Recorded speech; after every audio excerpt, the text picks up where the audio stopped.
maglalakad tayo dito sa overpass guys. Isang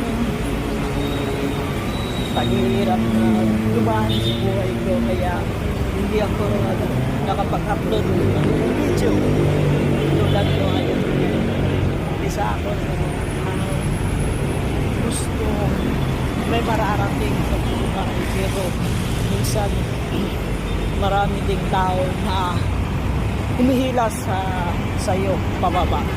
Kaya sa lahat ng mga tao na mayroong mga pangarap, so kailangan nyo lang talaga ng sipag na para marating yung mga pangarap sa buhay nyo.